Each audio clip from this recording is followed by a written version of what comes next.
Hey guys, what's going on? So today I'm going to be showing you how to fix flickering when recording your gameplay using OBS and Streamlabs OBS. I've seen a lot of forum posts and YouTube videos talking about this, but none of them were able to solve the problem that I was having. And yes, the adjustments in your settings that I'm about to show you should work for Streamlabs OBS and OBS Studio. Now when I talk about flickering, I'm talking about clips that look like this. But with a few changes in Streamlabs and in your game settings, you should get clips with no stuttering or flickering. Both of these clips that you just saw were recording in 720p 30 FPS. Could you even tell? Moving over to Streamlabs OBS, under the Recording tab in Output, have your format set to MP4. Your recording hardware, EVGA new, is typically the best. Explaining rate control can get really complicated, and it's best to go with, if you're just recording, CQP, start at 20 and move it down if your computer can handle it. And if you're also streaming, go to CBR, constant bitrate control. Max quality preset, profile high, make sure psycho-visual tuning is turned on, GPU 0, max preframes 2.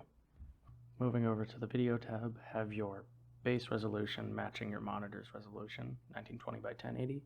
Have your output resolution, typically 1920 by 1080, but if your computer is struggling, drop it to 720p. 32 samples is typical when recording. But again, if your computer is throttling, go down to the next lowest setting. For your output FPS, 30 and 60 are the two most common. Now for in-game settings. I'm showing Call of Duty, but the same rules should apply for all games. Under the graphics tab are going to be the most important settings. More specifically, going down to the screen refresh rate, that is a setting that we want to match everything else to. My monitor is only 75 Hz, but if yours is 120 or 144 Hz, it should say the same. Now for this, I don't have VSync on because I'm just showing that if your max frame rate matches your monitor's refresh rate, that is what's most important. But if your game has VSync, which most do, turn it on, it'll make for much cleaner and smoother recording. Now I'm just going to show you guys the rest of my settings. Nothing really that crazy. I turn them down to get higher FPS when I'm not recording anyways.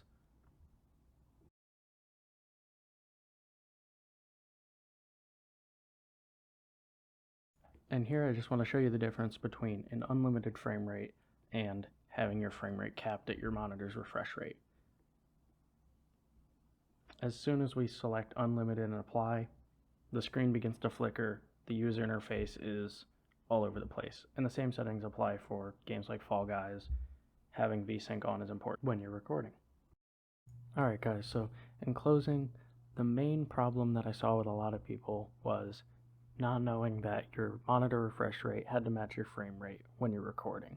You can record at 720p 30 FPS as long as your monitor matches your game FPS. This is really easy to do through VSync, which almost every game I've played has VSync as an option. The gameplay you're watching now was recorded in 1080p 60 FPS, and the only settings that are changed between this and the last clip were the output FPS and the output resolution under the Output tab in Streamlabs OBS. Alright guys, thank you for watching this video. If it helped you or you want to see more content like this, make sure you drop a like. If you have questions or ideas for more videos like this, make sure to leave them in the comments section below. And again, thank you for watching my first YouTube video. Peace.